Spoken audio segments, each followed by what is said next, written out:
நேயர்களுக்கு வணக்கம். நம்மோட புதுசா வந்திருக்க அணில் கட்சியோட பொதுச் செயலாளர் இணைஞ்சிருக்காரு. அவர் வேற இப்ப டி நகர் தொகுதியில தான் போட்டியிடுறாரு. வாங்க அவர் கூட பேசலாம். வணக்கம் சார். வணக்கம் சார். இப்போ தொகுதி மறுவரையறை பண்ண போறாங்க. இப்ப நாடாளுமன்ற கூட்டத்தொடர் கூடியிருக்கு. அதனால நமக்கு யாருக்கு அதிகமா பாதிப்புன்னு பார்த்தோம் அப்படின்னா, மக்கள் தொகையை கட்டுப்படுத்திட்டு பிஜேபியை தொடர்ந்து எதிர்த்துட்டு இருக்க நம்ம மாநிலத்துக்கு பெரிய ஆபத்து இருக்கு. ஏன்னா ஏற்கனவே நமக்கு வரி பெருசா கிடைக்கிறது இல்ல. அதுக்கு நம்ம போராடிட்டு இருக்கோம். இந்த தொகுதி மறுவரையும் பண்ணி நம்ம மாநிலத்திலிருந்து போற எம்பிக்களோட எண்ணிக்கை கம்மி பண்ணாங்கன்னா, அப்ப நம்ம போய் அங்க போய் நம்ம உரிமையை கேட்கறது ரொம்ப கம்மியாகும். நம்ம உரிமைகள் பாதிக்கப்படலான்ற வகையில இப்ப இருக்கிற தமிழ்நாடு அரசு பயங்கரமா எதிர்த்துட்டு இருக்காங்க. கருப்பு கொடி ஏத்திட்டு இருக்காங்க. அந்த நகலெல்லாம் எரிக்கிறதெல்லாம் பண்ணிட்டு இருக்காங்க. இப்ப நீங்க இதை எப்படி சார் பாக்குறீங்க? நீங்க எதிர்க்கிறீங்களா? உங்க தலைவர் என்ன சொல்றாரு? நாங்க என்ன சொல்றோம்னா, எங்க தலைவருக்கு மூளையே இல்லை. இதுக்கு போய் கண்டனம் தெரிவிச்சுக்கிறாப்புல. நான் என்ன கேக்குறேன், இப்போ வக்ஃபு போராட்டமா? வக்ஃபு அதுக்கு நான் என்ன ஸ்டேட்மெண்ட் கொடுத்தேன்? உங்களாண்ட சொத்தை எடுத்து பகுதி வீட்டுக்காண்ட குத்திங்கன்னா நீங்க என்ன செய்வீங்க? கஷ்டமா கொண்ட. அப்போ இந்த திட்டம் நம்ம எப்படி பார்க்கணும்? ஏற்கனவே நம்மளாண்ட 39 தான் கீது. நாம 51 வந்துச்சுன்னா, 51 நாடாளுமன்றம் ஆளுங்க வந்தாங்கன்னா நமக்கு நம்ம ஒவ்வொரு மாவட்ட தொகுதிக்கும் நம்ம பெரிய கலெக்ஷன் போடலாம்ல, பெரிய கண்டிங் போடலாம்ல. அப்போ இது வரவேற்கணும் தானே. நம்மளாண்ட ஆளுங்க அதிகமான நல்லதுமா. என்ன புரியுதா? 234கே நாங்க அவ்வளவு பெருசு வாங்குறோம்னா, இங்க 51 ஆயிடுச்சுன்னா ஒரு தொகுதிக்கு நான் எத்தனை சீப் ஆகலாம்? சார், இது அப்படி இல்ல சார். இப்ப நமக்கு 39 40 பாண்டிச்சேரியோட சேர்த்து இருக்குன்னா நமக்கு கொஞ்சம் தான் இன்க்ரீஸ் ஆகும். அதுவே இந்த உத்தரப்பிரதேசத்துல 80 இருக்குல்ல, 120. ஏமா பேசணும்? அவங்க பாவம், அவங்க பாட்டு தனியா கீறாங்க. நம்மளுக்கு 51 ஏறுது இல்லம்மா. நம்மளாண்ட இருந்த 39 51 ஏறிக்குது இல்ல, அது போதுமா? 39ல இருந்து 51 ஏறிக்குதுன்னா 12 இன்க்ரீஸ் ஆகிக்குது. அப்படின்னா 12க்கு ஒன்னொன்னுக்கு ஒரு 3 சி வைமா. 3 சி வச்சா கூட நம்ம நல்லா அடிச்சிடலாம். ஏன் உங்களை புரியல? நம்ம ஆளுங்களுக்கு புரியலன்னு எனக்கு தெரியல. இது ஒரு பேசிக் பொலிட்டிக்கல் நாலேஜ் தான் இது. இதுவே எனக்கு நல்லா புரியுதுன்னா நீங்க ஏன் இப்படி பண்றீங்கோ? பாஜக பாவம், அவங்க கரெக்டா தமிழ்நாட்டுக்கு தேவையானதை பண்ணிக்கிறாங்க.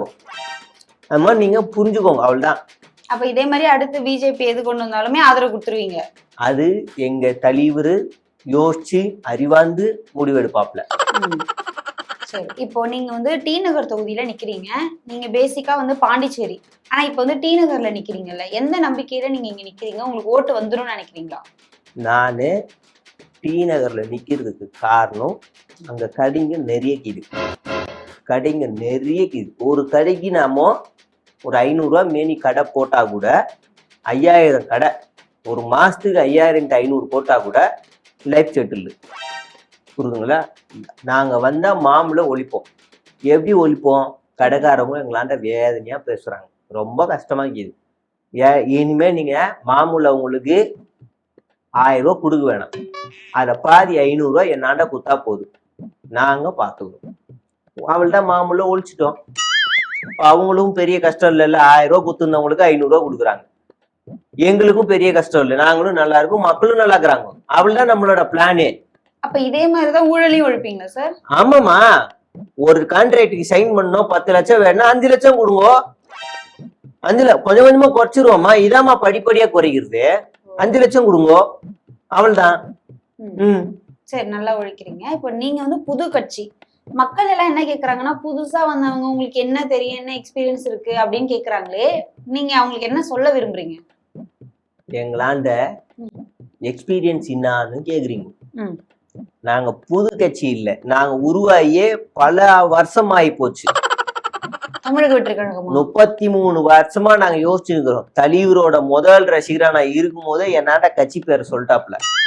ஆனா இப்படி ஒரு கட்சி நான் 2006ல ஆரம்பி போறேன் அப்படின்னாப்ல. தலைவரே நீங்க இப்ப ஆரம்பிச்சாலே சிஎம்னு இல்லைன்னா இங்க ஜெயலலிதான்னு ஒருத்தவங்க இருக்கிறாங்கோ, அச்சு ஓட விட்டுருவாங்கோ அப்படின்னாரு. அப்போ எங்க தலைவர் பார்த்தாப்புல, கொஞ்சம் டைம் எடுத்து பண்ணிக்கலான்னு. கரெக்டா அதுக்காக நாங்க வேலை பார்த்து மக்களுக்காகவே கூடவே நின்று மக்கள் சாவடிச்சு இன்னைக்கு கரெக்டா ஒரு பெரிய கட்சியா வந்துக்கிறோம்னா அதுக்கு எங்க தலைவர் தான் காரணம். இன்னும் நீங்க பெரிய கட்சியா வரல, ஆனா நீங்க சொல்லிக்கோங்க. இப்ப அடுத்து விஜய் வெளியவே வர்றதில்ல, வீட்டுக்குள்ளே இருக்காருன்னு ஒரு விமர்சனம் இருக்கு. இப்ப அடுத்த தேர்தல் பிரச்சாரம் பண்றதுக்கு வெளில வராரு. ஒரு நாள் வராரு 4 நாள் ரெஸ்ட் எடுத்துக்கிறார், திரும்ப ஒரு நாள் வராரு 4 நாள் ரெஸ்ட். இது எப்படி பாக்குறது நாங்க? என்னடா பதில் இது? என்ன பதில்? சிரிக்கிற, சொல்லி தொலை, என்ன பதில் அதுவா?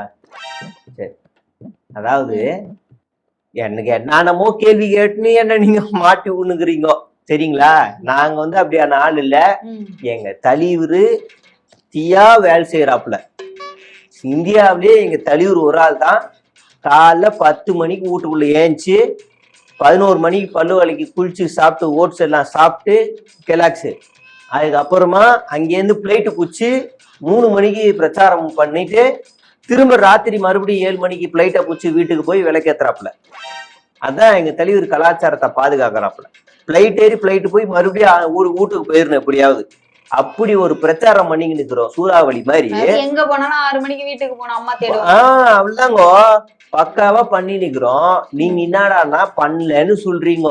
சார், நேத்து கூட டி நகர்ல மக்கள் வந்து அவ்வளவு ஆர்வமா வெயிட் பண்ணாங்க, பேசாம சும்மா கையை மட்டும் காமிச்சிட்டு போயிட்டாரு. அப்ப அவங்களுக்கு ஏமாற்றம் தானே, அவங்க எல்லாம் எப்படி ஓட்டு போடுவாங்க? அங்கதாம்மா ஒரு புரட்சியாளர் நிக்கிறாப்புல தொகுதியில, அவர் பேசி நிக்கிறாப்புல. இது தமிழ் தப்பு தப்பா பேசுற புரட்சியாளரா? அந்த புரட்சியாளர் உங்களாண்டா இருப்பாப்புல, உங்க எதிரில நிப்பாப்புல. அவரு பேரு புஷியாந்தா கூட இருக்கும், புரியுதுங்களா? அவர் தான் நிக்கிறாப்புலே. அவர் ஒவ்வொரு ஊடாண்டியும் போறாரு, எல்லா இடத்துலயும் பேசுறாப்புல. அவராண்ட சொல்லிட்டாங்க, நேத்தெல்லாம் ஒரு ஸ்கூலுக்கு போனாப்புல, கரெக்டா 11:30 பெல் அடிச்சாங்க, அந்த இன்டர்வல் பெல்லு. எல்லாம் ஓடி வந்து என்ன பார்த்தோன்னே உங்களுக்கு தான் ஓட்டுன்ட்டாங்க. அதுவே அந்த ஸ்கூல்ல 2000 பேர் படிக்கிறானுங்க. அது போதும், நாங்க முடிவு பண்ணிட்டோம். பசங்களுக்கு ஓட்டு போடுற வயசு வரும்போது யோசிச்சிருவாங்க, திருந்திருவாங்க. அது அப்ப நாங்க வேற மாதிரி பாத்துப்போம், அப்ப நாங்க பாத்துப்போம். சரி, இப்போ ஜனநாயகன் படம் ரிலீஸ் ஆயிருக்கு, இது யாரோட சதின்னு நினைக்கிறீங்க? ஜனநாயகம் படம் வந்து பாத்தீங்கன்னா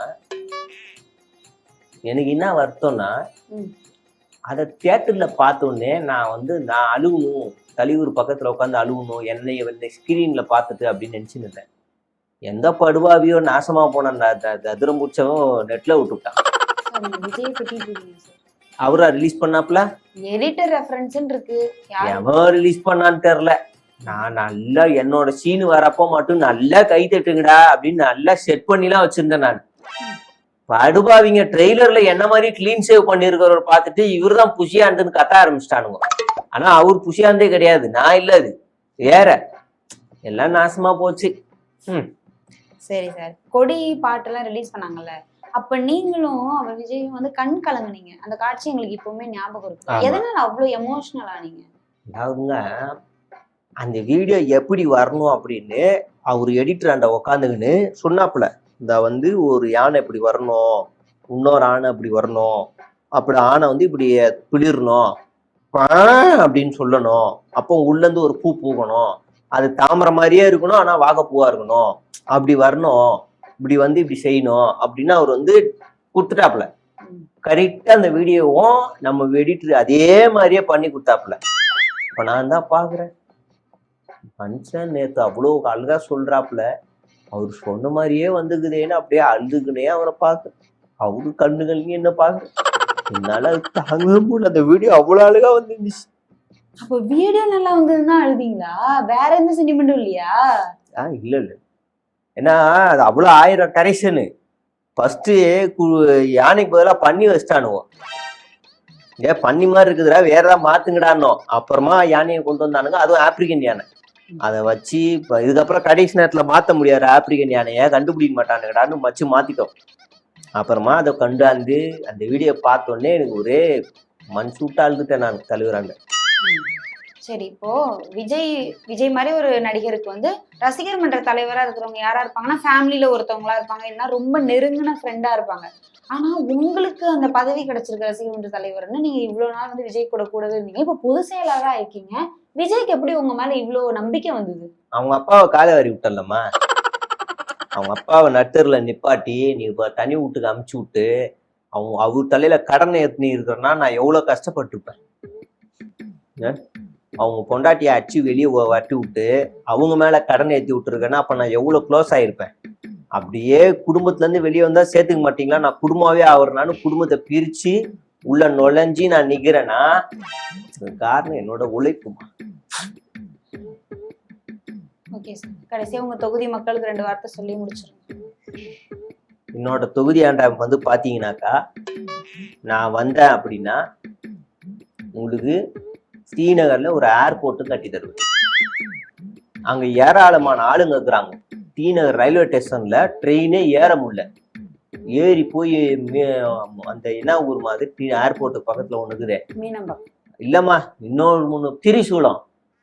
அங்க இறங்கி நடக்க வேண்டியது. இப்ப நான் திரிசூலம் ரயில்வே ஸ்டேஷன்ல இருந்து ஏர்போர்ட் வரைக்கும் எஸ்கலேட்டர் வச்சிருவேன். அது வச்சு கொடுத்துருவேன். அது நம்ம தொகுதி இல்லைனாலும் பரவாயில்ல, என் சொந்த செலவுல நான் வச்சு கொடுப்பேன். நம்ம ஸ்ரீநகர்ல புதுசா ஒரு பெரிய ஆறு ஒன்று கொண்டு வருவேன். அதுக்கப்புறம் ஆமா கொண்டு வருவேன். சார் அதெல்லாம் எப்படி சார் பண்ண முடியும்? தண்ணி பிரச்சனை அதிகமா இருக்குது. அது இல்லாம அங்க ஐஐடி, கவர்மெண்ட் ஆஸ்பத்திரி, கவர்மெண்ட் காலேஜ், கவர்மெண்ட் யூனிவர்சிட்டி, அப்புறம் என்னென்னலாம் இதோ எல்லாமே கொண்டு வருவேன். முக்கியமா அதுல அந்த இடத்துல வந்து பாத்தீங்கன்னா சட்டமன்றத்தை ஸ்ரீநகருக்கு நான் மாத்தி அந்த ஸ்ரீநகரை நாங்க வந்து ஒரு தாய்லாந்து மாதிரி ஆக்கி ஒரு பெரிய தீவு மாதிரி ஆக்கிடுவோம். எனக்கு நம்பி ஓட்டு போடுங்க. இது எல்லாத்தையும் நான் மாட்டி காட்டுவேன். ஏற்கனவே டி நகர் நல்லா தான் சார் இருக்கு. அதை மாத்துறன்ற பேர்ல தான் பண்ணிடாது. நன்றி.